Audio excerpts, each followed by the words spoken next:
Hello everyone, welcome to Helix Plays Games. My name is Richie and joining me this week is at CyberChris2077, Mr. Chris. Hello everyone. And of course, our chaotic neutral, Mr. Rob. I never think of anything clever to say for this show. I always, at the end of every recording, I always think, yes I will, and then I never do. Hello everybody. Hello Rob, how are you?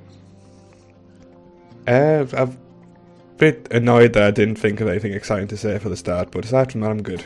I mean, it's like 15 weeks you still haven't managed it, so... Yeah, I need to just, maybe I'm just not clever, that's what I need to admit to. Nah, you are clever. How are you, Chris?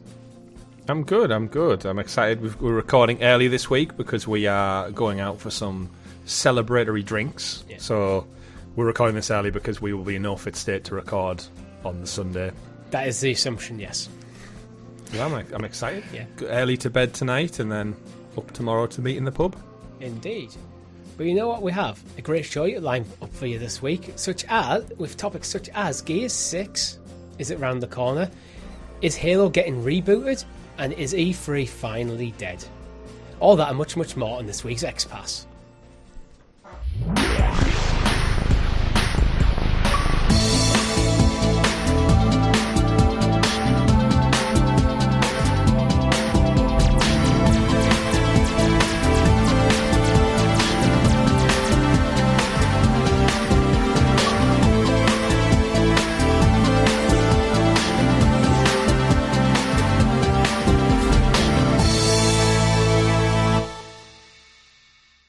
Before we get into it, if you haven't already, like the video, subscribe to the channel and all your podcast feed of choice with notifications turned on so you're kept in the loop here with all the great content at Helix Plays Games, such as our other podcasts, such as Talking the PS. Every single Tuesday we break down all the PlayStation news happening for you on YouTube and podcast services. Every single Tuesday evening at 8 PM GMT, Chris and I jump into the Clickercast, where we break down last week's episode of HBO's The Last of Us.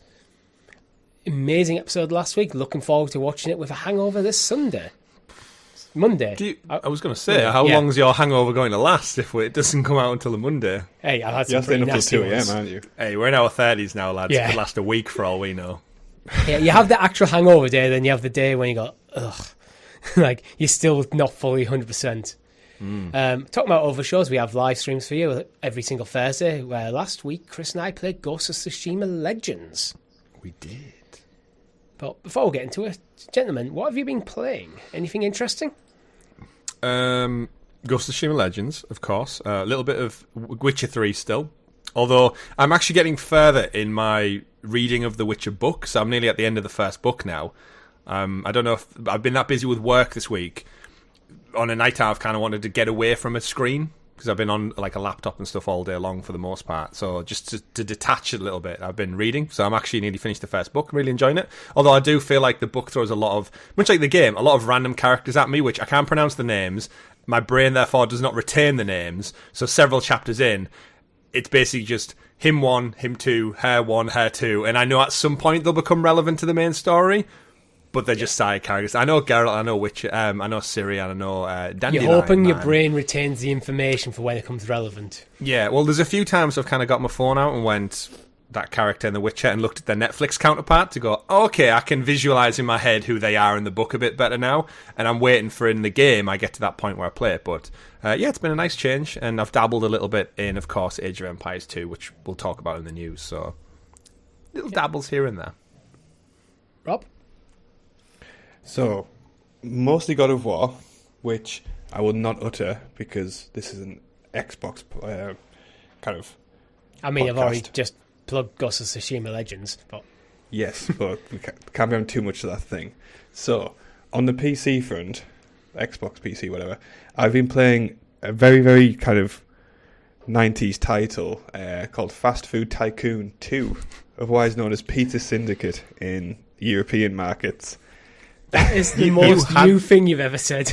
You know what, Richie? I remember Rob playing this game back in the day when it first launched out. I think I borrowed this game from you, I think. It's Mafia themed as well, right? Like there's Mafia, the kind of overarching syndicate. Yeah, you can have like your fast food empire, but then you can also dabble in like illicit affairs like bank jobs and like prison breaks, and like you can store like weapons in your pizza warehouse for profit and stuff. So it's just like a normal pizza shop then.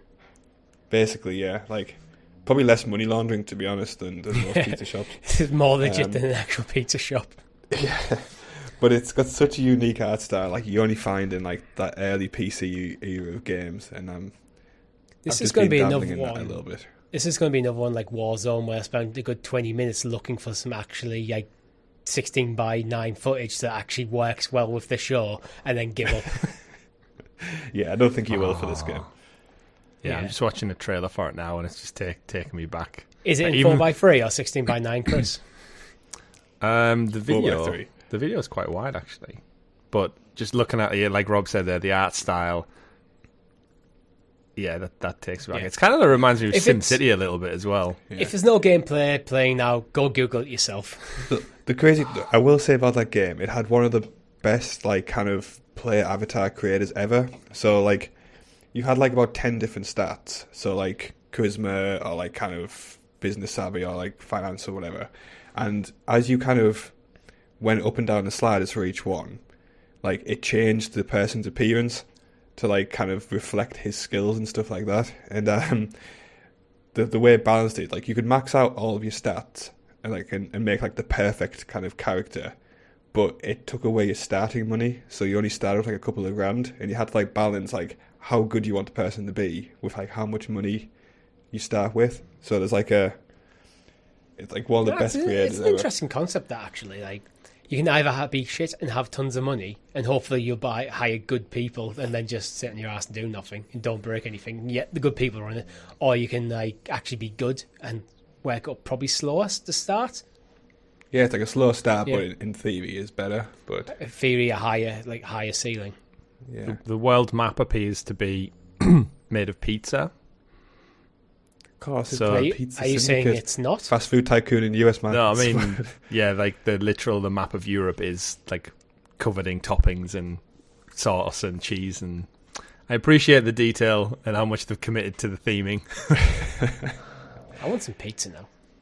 Tomorrow, yeah, guys. We'll get some pizza tomorrow. As for me, I haven't played a lot. I did play a bit of Age of Empires, which we'll talk to in our first story of the week. Other than that, again, a little bit of Last of Us, but it's mainly been FIFA this week. Well, rather last week. Again, it's just been the end of the transfer window. And it's usually transfer windows that spike my interest in FIFA, because there's always lots of interesting news, so I'm a bit more in touch with what's going on. But that's about it. Not a big week for me in games this week. It happens. It does. I mean, Chris, would you like to introduce us to the excellently exuberant, excavated Xbox expose, aka the news? Told you we'd get them in the show, Richie, whether you try and fight it or not. Richie hates it, viewers and listeners, when me and Rob do the X. I don't know why. He's totally against it. I don't hate it. There's just like, as you know, if you're a regular viewer, I do an intro section, then the video plays, and then I do like the housekeeping, what we've just done before we go into the news. And Chris and Rob I usually try to leave it just a bit of a break in there just to edit around, and Chris and Rob start doing X's and start talking like it's the show. Yeah, so it always gets cut out. Like mushrooms from your diet. First story of the week: Age of Empires 2 has come to consoles. Chris, you been playing? Yeah, so I've been dabbling in Age of Empires on PC for a while, but I wanted pardon me, to check out the console counterpart. 20 years or something? Yeah, just a little bit. But more recently, obviously, since we got Game Pass Ultimate, I've gone back in and played Age of Empires 2 and 4, which we know 4 is getting a console and cloud release later on in the year as well. So looking forward to playing a bit more of that as well. But just want to check it out with the touch input. Works really well. Playing it on my Razer Kishi. Way too small for phone screens. Again, it works, but you need that little bit of extra screen space, just for the menus, really. They start to get a little bit cluttered on a smaller screen. But in terms of just on the console and the big screen TV, adapted really, really well. I think over the last few years we've got quite a lot of RTS simulation games that have came across. One of my favourite being the Jurassic World series. I think they translate really, really well. City Skylines, of course, had the console editions come out, and I think Age of Empires 2 just lends itself to, again, driving home the message that these RTS wonders don't need to just be left stranded on PC just because of a mouse and keyboard input. They can be adapted. Stranded is a harsh word there. Okay. Yeah. Isolated to PC. Because it's great, and I know that we've got Age of Mythology Retold also coming out later this year, and they haven't announced yet whether this is getting a console variant, which I'd like to think, if this is getting so much praise for this Age of Empires 2 kind of port, as you will, I hope that really makes Microsoft look at it and go, you know what, let's give Age of Mythology the same polish as well. You might. It's one of them. You might as well. Yeah. For me, with Age of Empires 2 console edition being in the news, I haven't tried it on my phone because for me it's a longer play game. It's not something you can just. I just want to. If it was turn based, you could maybe jump on and play a turn or two while on my lunch break or something. But because it is a real time strategy, it's like when I play Age of Empires, I'm buckling in for the evening. I'm sitting down, and I'm playing till I win. So it's like, however long it takes me to complete the scenario, that's how long I'm sat there for. Either that or I start falling asleep at my desk. Yeah. They've made some fun little adjustments as well. So they've brought almost like, like in games you get like a weapon wheel comes up. They've brought up like weapon wheels for your units, essentially. So it's quite easy. Rather than click and highlight, which you would traditionally do, or you'd map them to like a numbered key. Yeah. You've just got like a little weapon wheel pop-up, which makes it quite easy to navigate. And they've navigated the different elements of your town to the D-pad, so that they have utilised the additional buttons and that quite well. But it just makes me just want more RTSs. I know Battle for Middle-earth 2 came out on the 360, and you can't buy that now. And as someone who only has a Series S, I can't go and buy a disc and use backwards compatibility. So even though I've got it on my PC, I've got it sat right here on a disc version. It's like, I also want more RTSs on console. I'm a big advocate for it, especially in the cloud, because then that means whenever I get that itch to go back into it, I just boot it up without the install or anything. It's just there constantly. Despite what I'm about to say, I am also an advocate of not just RTSs, strategy games in general, making a jump to console, because it just gets these awesome games in the hands of more players, and the more people buy them, the more these games get developed. It can revive the genre a bit. That being said, like, oh yeah, great, Age of Empires console edition's coming out. I'm going to play Age of Empires on PC. I thought about it very briefly and went, but the console edition will be inferior to the PC edition. Not a lot, probably, but it's like, I 100% meant to jump in just to experience it, but then I forgot. I got busy just playing through a scenario on PC, and it was too late, and I got to bed. So as much as I'm an advocate for it, it's like, I do think these games still are better on PC. Despite not, I think that'll always be the case. So it's like, arguably you could say all first-person shooters are better on PC, which is, I'd say, largely true. But still, like, console brings a much bigger market to it, right? Which makes games that weren't viable in the past viable now. It's just that barrier to entry again, isn't it? Like, let's face it, most people who bought a Series S have bought it because it's the best value with Game Pass. Now they get access to this. This might encourage them as they get older and maybe have their own income or whatnot, to go out and explore the PC marketplace, but it gives you that foot in the door for playing games that you would never have ever played. And the fact, again, that it's on Game Pass is another string in to its bow, where it's just like, okay, more people get eyes on a game that we've loved for 20 plus years now, guys, and it's now first and foremost front of XPass, front of Xbox. I've done that twice this week. And it's great to see. Like, to think there's like 10-year-olds out there now who see Age of Empires promoted alongside like all their other games, and they jump in and go, well, this is what this is about. And they won't really care about graphics either. I feel like it's got such an art style, it holds up still. I know they've polished it and up-resed it, but like, I wouldn't look at that game, I think, and think it looks horrible. And I think it's like when we're playing GoldenEye as well. When we're playing GoldenEye, you're jumping into this game with the understanding that this is an older game, and you make allowances for that because, well, this is an older game. This is not a remake. This is just, it's basically a remaster again. Yeah, so it's like the only kind of downside I can see for like these sort of games coming to console is I hope they don't mechanically dilute the experience for future installments. To try, because going back to first-person shooters on PC, earlier Call of Duties used to have lean on PC. They took it away on console because it didn't work, but then they took it away from the PC as well to unify the versions.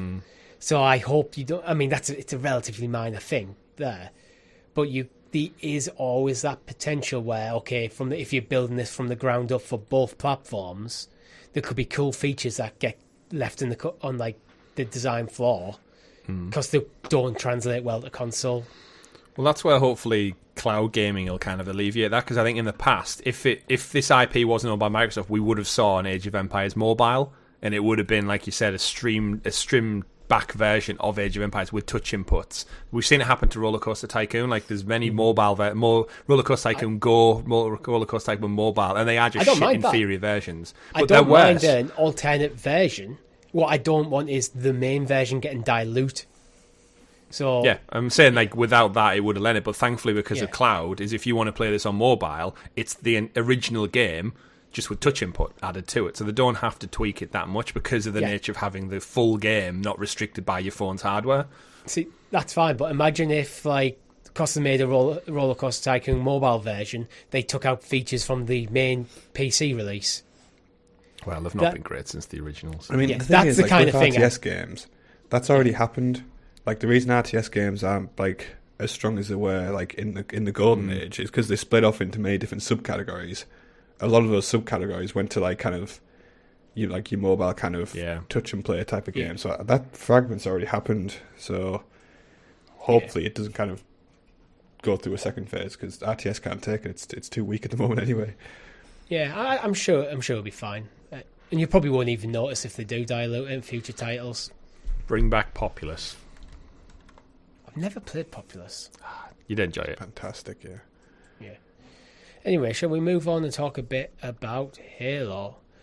Actually, before we do that, the new section is actually brought to you by our Helix Heroes, which you can join for as little as 99p, which gives you early access to some of our shows, custom emojis and badges in the YouTube live chat, such as 2 our new members, Jem and Jinxage. Thank you very much for becoming members. You guys are awesome. Let's talk about Halo. Thank you. Every time we say emojis, I always got to say memojis, and then that makes me think of mimosas, and then I immediately think of, like, I want to drink again. But you're probably hungover right now. You're probably still hungover right now. 2-day hangover. I'm going to drink plenty of water and I'll be fine. Just like Master Chief. Yeah. Well, anyway, 343 has not been making Halo Infinite story content, as it turns out, and there's new reports coming from Jason Schreier that they might be looking to basically reboot the franchise. Now, these are kind of nebulous reports, to be honest, and I haven't seen like multiple like sources kind of verifying the claims. If anyone's going to know, though, it's Jason Schreier. Like, he is the most trusted games journalist possibly out there. I think he's so clued in, and he's writing for he writes for Bloomberg right now as well. So I think he's the most credible source we can get, and I think with all the stuff coming out of 343, I think it's safe to say that this is true. I can't hear Richie anymore. Can you, Rob? Yeah, so I'm going to put this story very much in the category of this is speculation, but it's like, do you think they should reboot Halo? Like, effect by reboot Halo, what I'm talking is everything that's happened within the Halo franchise to this date, let's draw a line under it and start from fresh.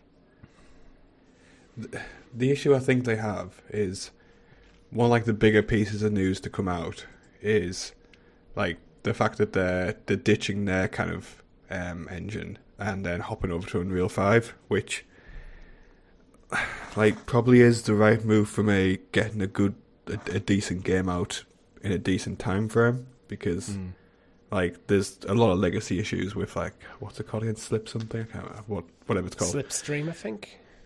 So yeah, whatever. Slipspace. Slipspace, okay, yeah.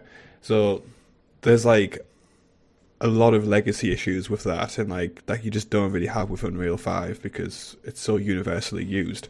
But then it was like with Halo, like a core identity was it felt quite a bit different from other shooters, and if that's not going to be the case anymore with Unreal 5, then it's hard to find a good way forward for them. That's the worry. Changing to the advantage of something like Unreal 5 over a bespoke engine is a bespoke engine you have to build it from the ground up, which takes time, it takes extra cost. The advantage is you can completely tailor it from the ground up to suit your project. But with how complicated engines must be nowadays, is that now just way too expensive? And also you mentioned things like bug fixing, that becomes harder if it's bespoke, where with Unreal Engine 5, there's millions of developers working on that engine, millions of people coming up with bugs, find out workarounds, and so having it is a consolidation of what different engines are out there. But if Unreal has enough flexibility so you can really dial it in, so if you can make a Halo in Unreal 5 that really feels like a Halo game, I don't think there's an issue. Yeah, but that's I don't think, again, I don't like to shit on 303 all the time, but they've had kind of two duds, for lack of a better word, and there's another chance coming around for a third. I'm trying to think what could be different compared to those past two iterations, and I'm just not particularly confident. The biggest takeaway from this whole article was the fact that 343 apparently haven't been working on story content, which they had a 10-year plan for Infinite, but story content isn't actively in the works, and 343 aren't doing it. So was Infinite just going to be multiplayer? We know there's a Battle Royale supposedly in the works. Infinite isn't going to be the new engine. That was going to be Project Takana, is it called? Takana? Somewhere in the article. Takana. Sounds like something from Avatar. I'll find Takanta, something. Decanta. Either way. So it's just shocking that there was no one currently actively working on a story campaign. And I think Phil Spencer was quoted this week saying, if we lose our way with Halo, Xbox loses its way, which is again a big message to how important Halo is to Xbox. I really don't know, and it's hard for us to comment because I've not played the Halo games, and that kind of, I guess this Thursday, Richie, might be a good spot because we've spoke about for weeks and weeks about wanting to start Halo. We've been talking about since we announced XPass. Yeah, and it's finding the time to put it in. I think before all the new Game Pass titles come out later this year, it might be worthwhile this Thursday we actually jump in and see what the whole Halo world is about. We'll let our audience vote, of course, but I think we can't talk about it every week without actually seeing, because I think if we all jump into Halo Infinite and go, there's nothing wrong with this. The story's great, the multiplayer's fun. What is it? Then we have a bit more kind of experience. From what I understand with Halo Infinite is, I think the multiplayer's just kind of lost its way a bit. It just hasn't had the staying power that they're hoping. And then when they walk back on things like the co-op campaign and stuff for early days, is it felt like it was unfinished. There was a bit of controversy before release. It initially looked terrible, and they had a delay to fix it. And then there's features missing on launch, and it feels like Halo Infinite set themselves up poorly out the gates. So is it maybe a lot of the negativity around it is this legacy stuff from its launch and pre-launch stuff, kind of carrying on? Is it absolutely fine now?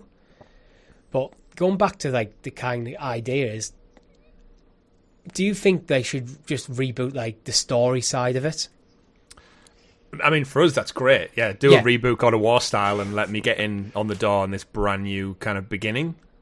But the problem with a game and an IP of this kind of gravitas is it just has so much legacy to it and fan base. You're doomed if you do and you're doomed if you don't, almost, because if you change it, there's a massive fan base who'll be like, this isn't my Halo. But then if you don't, we just get what happens here, which is week after week, people just bemoaning it, and it's not what they want. And it's almost kind of like Star Wars, where it had such success out the gate. The longer it's going on for, then the audience is so big, you just can't appeal to everybody, and it's lost its way a little bit because it hits such a wide fan base now across decades. You've got your younger people who probably want a really action-focused heavy shooter. You've got your older ones who love the original story. You've got your Battle Royale gamers who they're just in there for a headshot kill and win a battle out with 60 people. And I think it's so fractured and split now. It doesn't know what it wants to be, and I think Xbox are just, and 343 and everyone are just stuck with like, they can't focus on one thing because it's became so many things, and they are just in a catch-22 scenario where I don't think they can win. So fuck it, reboot the whole thing and just see where you go. Yeah, I was going to say, the more you're going on, the more you're kind of like going, actually, no, they should do this, and like kind of redefine what Halo is.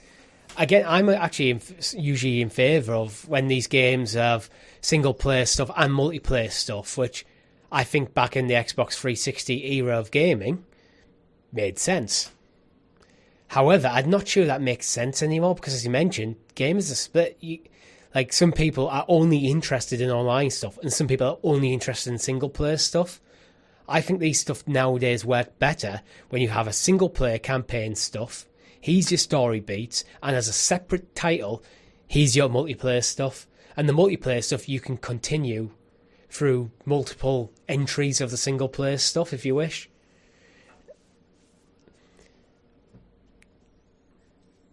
So let's move on. It seems a good place to move on after that kind of awkward, accidental things. Like, I thought one of you were going to say something, and then everything went quiet, and then you started talking, Chris, but your microphone was off, and it was like, oh. No, it's only a good flow into another story, so I didn't want to drop more stuff in. Redfall, always online. Thoughts about games being always online nowadays? Aren't they all? Yeah, I feel like it was a big thing a few years ago, and now actually we got quite a lot of it, Richie, because we focused on like cloud gaming Stadia, and I guess 3 years ago I already accepted the fact that if I wanted to play cloud gaming, I needed to be online, otherwise I was just doing nothing. So like, we're all connected. Like, our phones have been connected for decades now. Our laptops are. If anything, we're more pissed off when the Wi-Fi goes down. So I don't think the need of some kind of constant requirement, if it doesn't impact the game, or I don't really care. I think Redfall is potentially at risk of just becoming a kind of a mixed in with a Game Pass bag. And I think any article now is trying to get under its skin a little bit, and I don't think it's that much of a problem for me anyway. Don't know what you two. No, like, I don't particularly care. Like, it's such a non-issue for me. Like, it gets some people's backs up, like, really a lot for, and I can't really understand why. On the flip side, I can't understand from the developer's perspective why they would do it. And it's like, why do you need to have the single player online?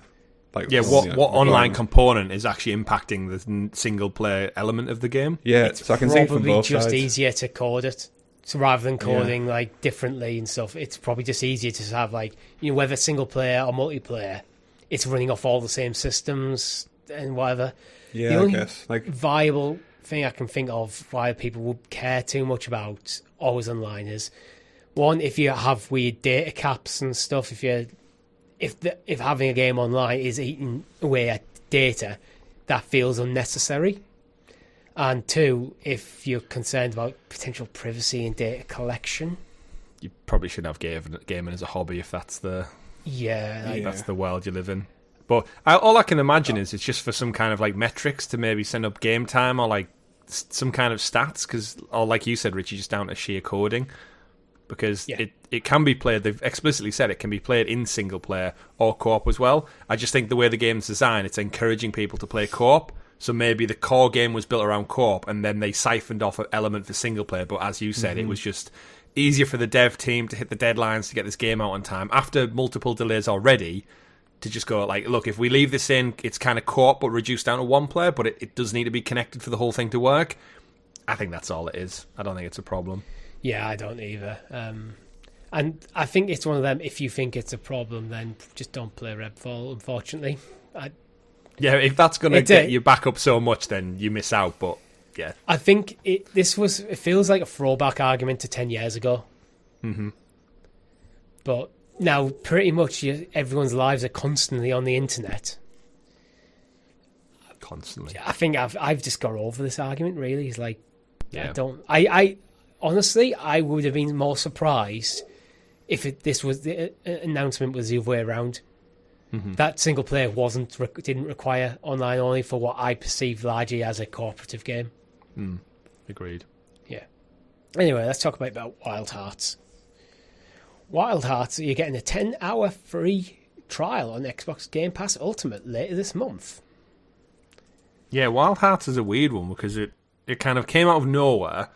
It's EA partnering with Koei Tecmo of Dynasty Warrior fame, and then it looks great from what I've seen. If any Monster Hunter fans, like, this is probably the next big game on your radar, and 10 hours seems to be a sizable chunk to get in and explore it. Hopefully it'll do the game credit rather than a disservice like the latest Forspoken demo that we both checked out, Richie, and it immediately put us off buying the game or even considering it.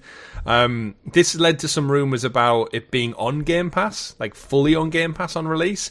It seems to be at the moment, because EA Play has that kind of Game Pass relationship, that it might just be a free trial and demo, but be a good win for Xbox to get in there and maybe get this on Game Pass in the summer when it comes out. I think we've seen in the past EA Play get on Game Pass tends to get things delayed a bit. So so they get that initial surge of actual sales and then it goes on Game Pass later. Yeah. But I think that, to be honest, I think the 10-hour free demo, like, that's a sizable chunk of game time. So they are banking on, like, if you're playing this game for 10 hours and you're not satisfied, buy the game. Yeah. Like, yeah, definitely. And you'll get a Game Pass discount as well. Yeah. Yeah. Because of the EA Play, you'll get probably 10% off, I think, the RRP. So I know I said some of that, but sorry, it does actually come out on the 16th of February, so the free trial goes live 3 days prior. So play your 10 hours free trial. If you have a blast, then the game's out in 3 days. So that's perfect timing for a demo. I think that might be next week's stream.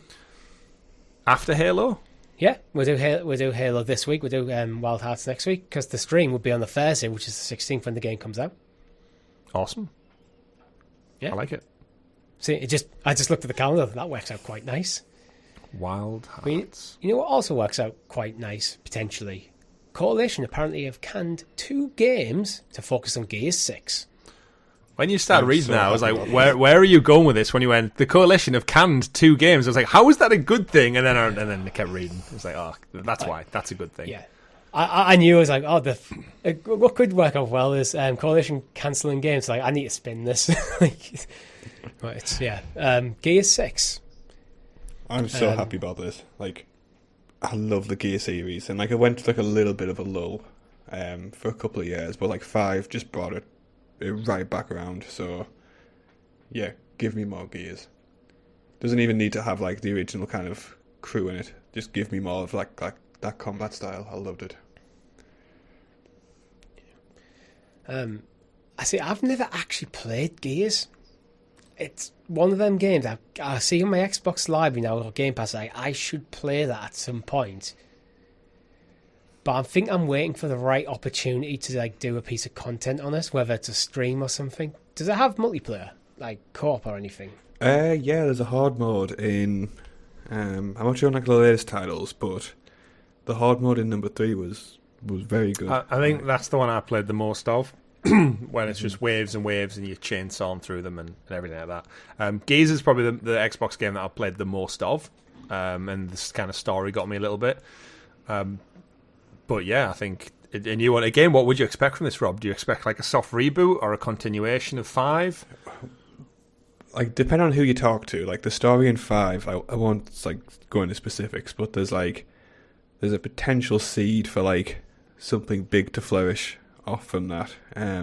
So I'd love to see them like continue like the narrative from 5, if I think they're going in the direction that they will be going. And that is all I will say on that for your 2 benefits. Right. Where would you I'd really recommend jumping into the series. Yeah, where would you recommend people jump into? What would you be your like number 1 starter 1? Number 1 still, like, it really still holds up. Like, graphically, obviously, like, you can see, like, it's a game of its era, but the actual art style, like, it's so kind of grained, kind of a dull game anyway, that it doesn't particularly suffer, like, in like the way other games do. So, play 1 through 3, definitely. 4's okay, but yeah, 5 then brings it back up to standard. Does this, just out of curiosity, speaking of the Coalition, this will be the 6th game in the series they've worked on. Do we sometimes feel like this is where the Microsoft studios, not including Bethesda and the potentially Activision Blizzard stuff, do we think they're making the same game in the same, not the same game, but a game in the same franchise over and over again? Is this where Halo and Gears are maybe suffering from the same problems, where the studios are just getting stagnant because they're not allowed to flex beyond making the same stuff on repeat? Like, I love another entry in a franchise as much as the next guy, but you've got to imagine if you work at these studios and it's just like, what's our next project? Working on it. Them two are cancelled, get back on Gears. Mm-hmm. And it's like, that's great because you're returning to something that you know and love and it's got a rich history and legacy. But if you're working at a studio after 15, 16 years of making a particular franchise the same thing, do it again. I'm just reading some of the comments on Twitter and a lot of them are like, I wish the Coalition would have been able to just stretch and change it, do something different. It doesn't mean that Gears needs to die. It just means that, are we losing potential new IP to other things? Like, how much did we praise... They have cancelled 2 projects to focus on this. So. Yeah. How much did we praise Hi-Fi Rush last week from Tango Gameworks because it was different, new, and something off the track record. But I like Gears. And the main thing with Gears is that it introduced a concept of taking cover, which seems bizarre to think that wasn't a mainstay in games, until they kind of essentially perfected the groundwork on it. But yeah, you are right. Obviously, the second game, okay, we'll add some more weapons, we'll add some more enemy types, and then the third game is okay, we'll add some more of that, and it is a challenge that a lot of studios face. You could even argue that Uncharted 3 kind of suffered from. I think Uncharted 3 is kind of I personally loved it, but a lot of people said it was fantastic, but it's more of the same. More of 2. Yeah. Well, the common argument is if 3 came out before 2, that it would have been interchangeable because they are the same kind of thing by the story. But again, the rest of the game industry catches up to the groundbreaking stuff that a game gets its reputation for. So everyone started doing cinematic things with Uncharted. Everyone started doing cover systems for Gears. You do need to kind of think of what the next thing is. Yeah. So my kind of thoughts a bit is why I was asking you about where's the good jumping on places.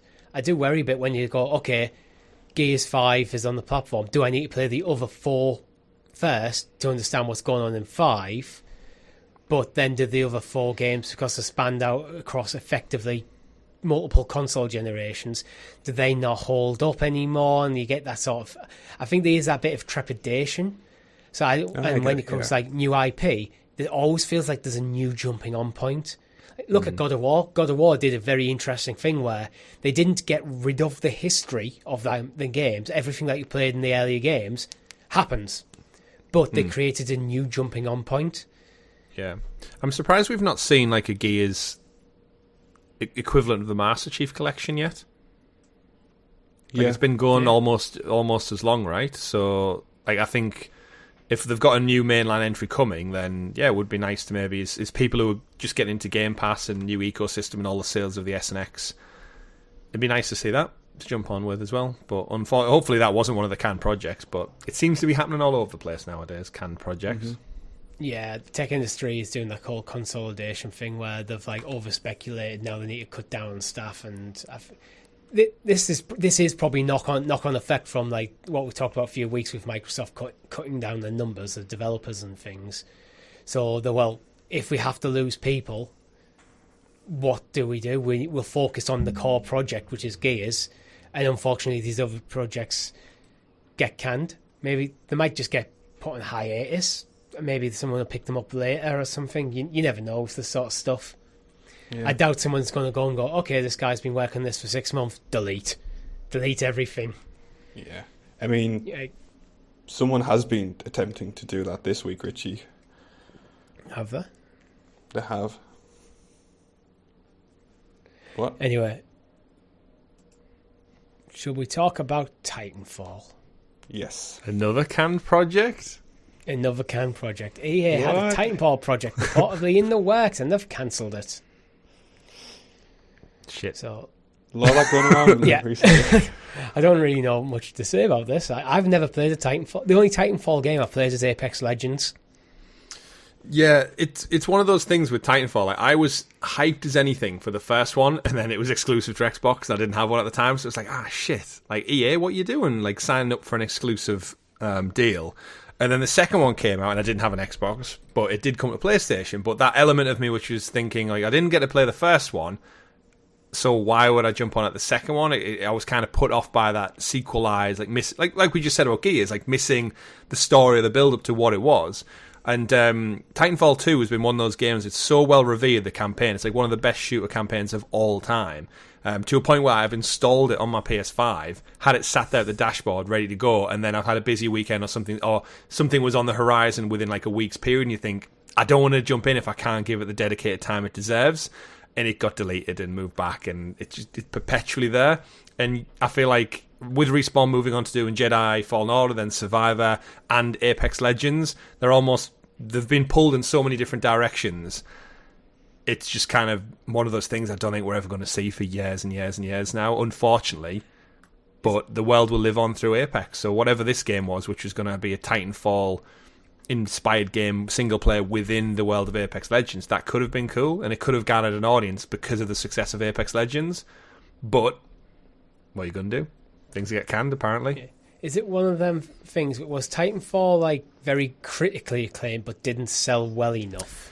Well, I think if my memory serves me right, Titanfall 2 came out within that infamous window when we had Battlefield launch from EA, Titanfall launched from EA, and Call of Duty launched, all within the same 2-week window. And Titanfall, unfortunately, at the time out of the three, was the lesser known quantity, and it suffered sales wise. But critically, when we look back, it's got the best campaign out of the three games. So full B EA for putting the game out at the same damn time as the others.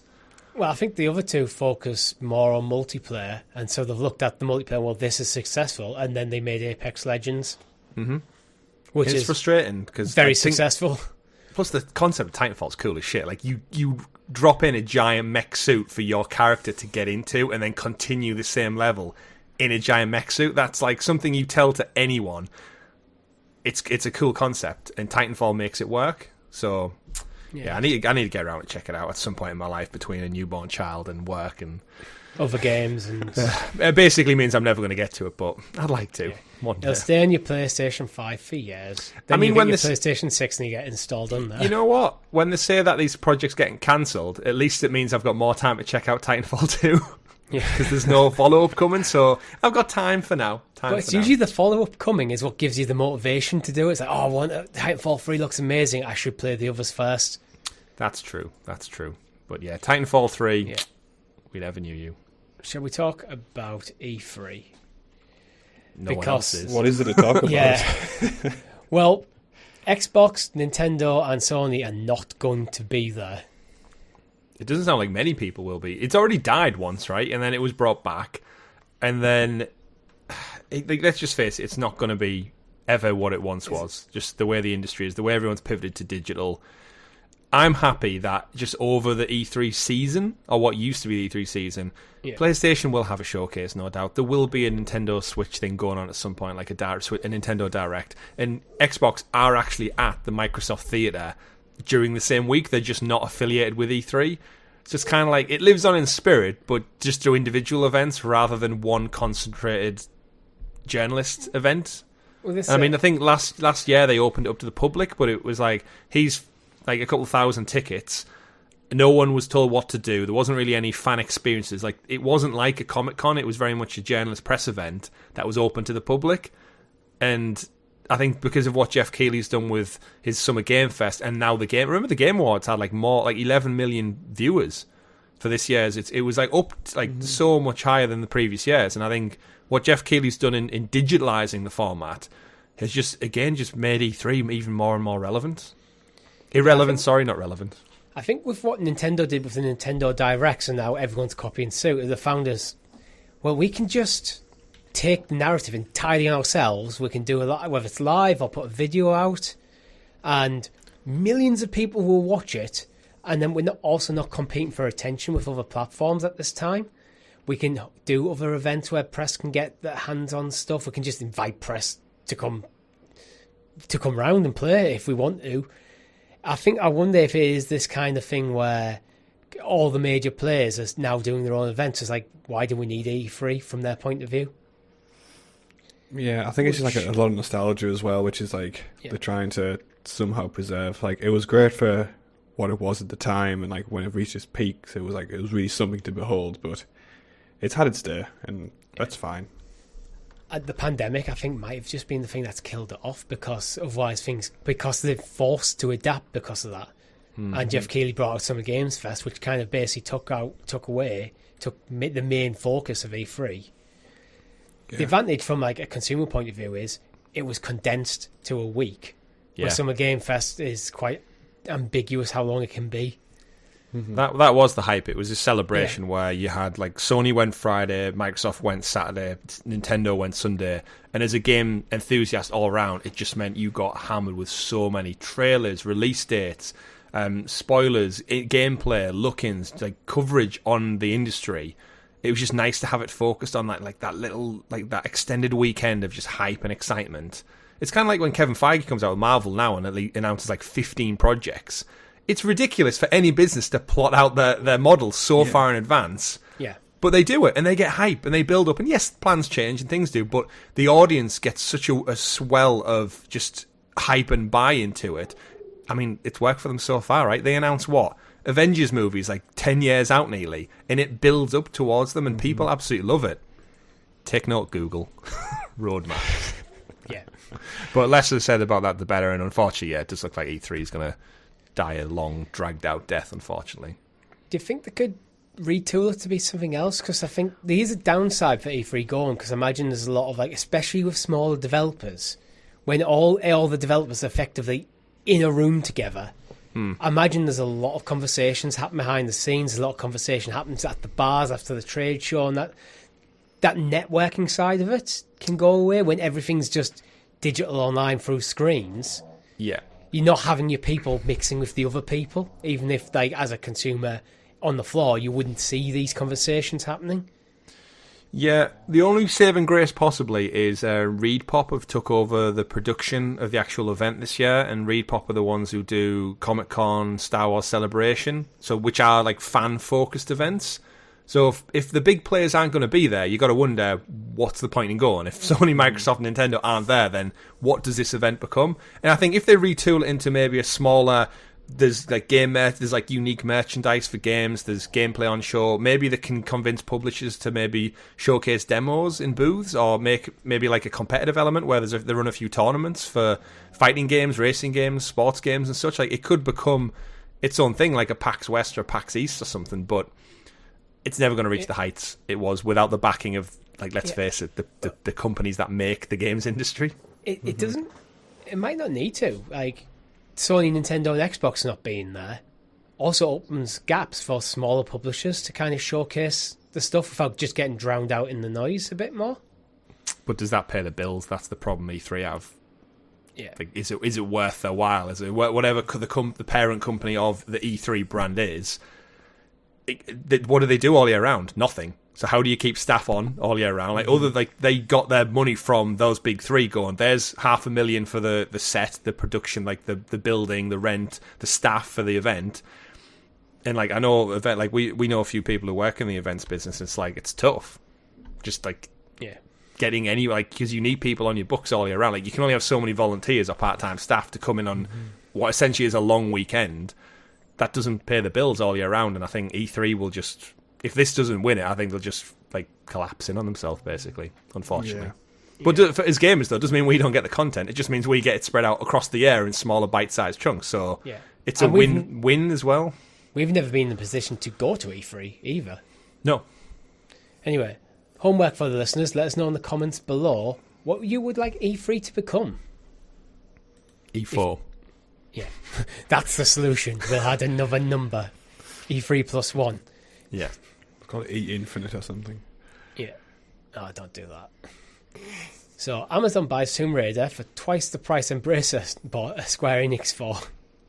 Rumoured. Good business. Rumoured too, but good business by Embracer for this? Do you reckon? Insane business.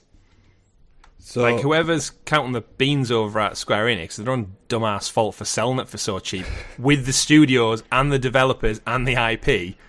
Like, Tomb Raider was worth way more than 300 million. And 100%. And clearly Embracer saw that was right for the picking. Now, the important thing to remember here as well, like, the deal is they got 300 million. They also cleared Square Enix's debt, which was undisclosed as far as I know. So it was 300 million plus a debt payment. So, like... So if it's rumoured, this is reportedly Amazon buying it for 600 million, we can assume, just by common sense, that the debt payment was less than 300 million. You'd think so. Yeah. I mean... Well, if Square it's not, Enix you're weren't just particularly- taking an L. Like, Yeah, I mean, either way it's bad, but, like, it's not maybe not as bad as doubling up on your money, like, for basically one franchise as well. It's not like they've just sold Tomb Raider. They haven't sold, like, Deus Ex and all, like, the other stuff they got along with it, so... they haven't sold Crystal Dynamics. They've sold Tomb Raider. Yeah, that's the biggest thing. Like, including in that 300 million was 2 amazing AAA studios in Crystal Dynamics and Adios Montreal. And then they've just flipped it within it was last summer, right? So you're talking less than half a year. They flipped. Yeah. They've basically stripped it of just the Tomb Raider IP and flogged it for more. Now I know there are other deals in the works because I think Amazon are publishing the next game on behalf of Embracer. I was going to get to that. Just because they've sold the IP doesn't mean they don't have access to it. Mm-hmm. If they're smart, you put lines in there going, "Well, we've got these games planned. Do you guys want to we'll still make them, but you publish them. We have an agreement. You get the IP, you get a bit of the cut." And that way actually softens the blow a bit for Embracer doing something like that. Yeah. They might not own the IP, but they still get to make the games. It's an interesting look from, like, a business lens, because we know Embracer also bought the Lord of the Rings rights, which shocked, I think, all of us. That's the fact that this company who's gobbling up game studios all of a sudden has pivoted and acquired all of the movie distribution, the animation and video games. And Amazon also bought the rights to the Lord of the Rings for the Rings of Power TV series for, like, more money than sense. And now they've came back to Embracer to get Tomb Raider. And I think, big picture thinking, I think we theorise sometimes on the Sounds of Stadia podcast, Richie, about Amazon, Luna and gaming. Are Amazon primed to maybe just acquire Embracer at some point? Maybe. To just consolidate, like, why are we paying them for these rights for these IP when we could just take it all on board and own it? And I think with the Lord of the Rings now being in-house with both parties, and now Tomb Raider both being in-house with both parties, and Amazon have their fledgling gaming platform, and Embracer have about 100 studios that make games, it seems like a logical choice for both parties, but maybe they're just testing the water. It depends, because Embracer's strategy is buy everything that you can get your hands on, but that might lead to a lot of duds, a lot of bloat, and at the moment the industry seems to be going the opposite direction, like becoming a bit leaner. Mm-hmm. That might be why Amazon is currently choosing to cherry pick IP rather than commit to a wholesale purchase. But I could see it in the future. Yeah, I just look at it from, like, does Amazon want to follow Google's trajectory in not having enough games out that are exclusive? And if you buy 100 plus studios and important IP in the Lord of the Rings and Tomb Raider and Deus Ex and other things, SpongeBob, then it could remedy the problem. But yeah, again, it all depends on where their focuses are on. But evidently snapped up Tomb Raider for a lot of money. Embracer seemingly making a lot of money off the back of this, and we should clarify that this story comes from a Lord of the Rings fan website. Yeah, it's also another one that's very much in speculation. It's a big loss for Square Enix, who, again, I don't know what the fuck is going on over there at the moment. They're consolidating. They're consolidating. They just I don't know.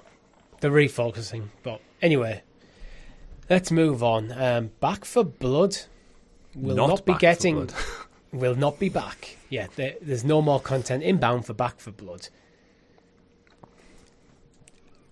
Are anyone surprised by this? It didn't really get the traction I think they wanted initially from it, and it's had 2-3 kind of paid expansions at the moment or something like that. So it's kind of one of those non-stories, isn't it? Really, where, like, not every game needs years worth. Like, it is predominant. Like, yes, it's a co-op online game, but I feel like we have been conditioned somewhat to think, oh, it's not getting a season 4 pass or something. But at the same time, like, does it need it? Like, is the game not fun and enough complete on its own? Like, is more cosmetics and maybe new areas like relevant, or rightly so, do the developers want to move on to the next title, which they've announced they're going to do? So I don't think it landed anywhere near as well as they hoped it had, especially with the Left 4 Dead spiritual successor hype. And we played it a few weeks ago, the videos on the channel, and we had fun, but like there was nothing that I saw that made me want to see more of what the game was.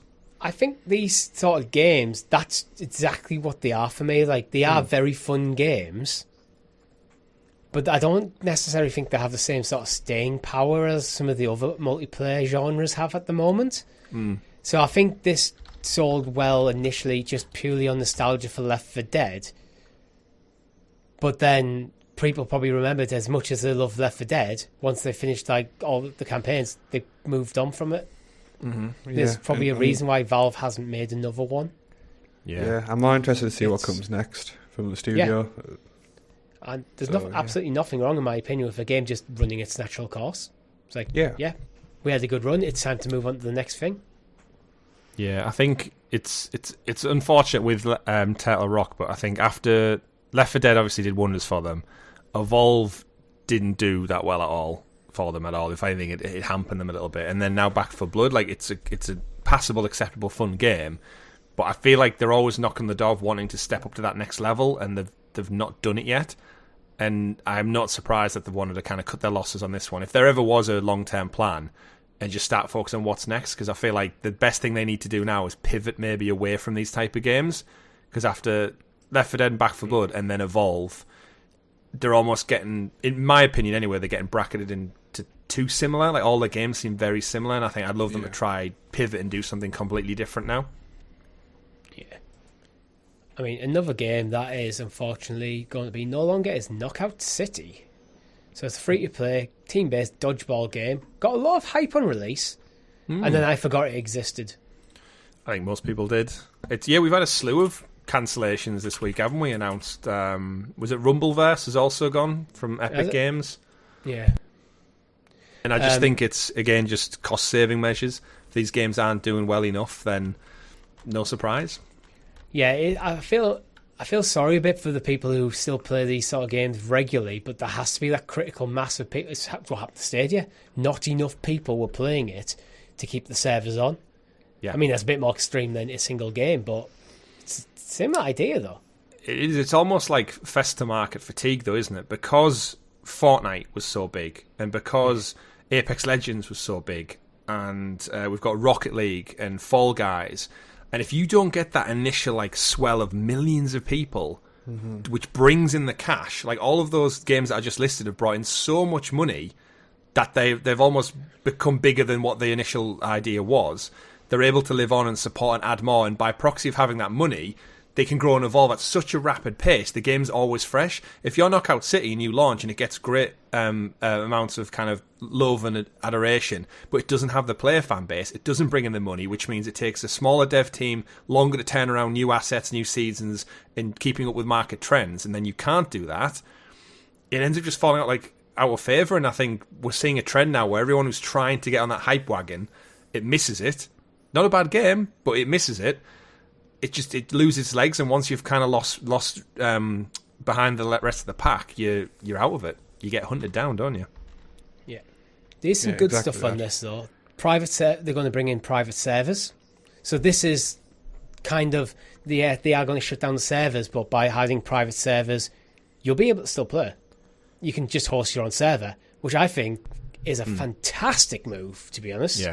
Yeah, fair play to them. Because like the people who are left playing that game will be, I imagine, pretty hardcore kind of fans of the title, right? And they'll find a way to keep playing. It also just means that the game isn't gone forever. It's like, it's not one of them games like it's just off in the ether. It's like, well, if you can have a private server, as long as you're willing to host a private server to play the game, that game can find a community. I mean, it won't get supported any further, but I think it's getting shut down in June, 6th of June. I know the shutdown process will start on the 23rd of May with a 2-week farewell event. So there's a bit of time, and they're kind of saying goodbye to it well, and then giving people the option to keep playing. It's like, if you're going to close down a game, I think this is the way to do it. Yeah, I'd say so. What do you think's next on the hit list? My money's on Roller Champions from Ubisoft. Oh, they've insisted that's not dead. It is. Like, let's face it. Like this, that was dead on arrival. This game was better received than Roller Champions, and the way Ubisoft are at the moment is like, yeah, like they'll be on the chopping board. Absolutely, indeed. But that's all we have time for this week. If you've liked the video, make sure you hit that like button and sub to the channel or your podcast feed of choice with notifications turned on.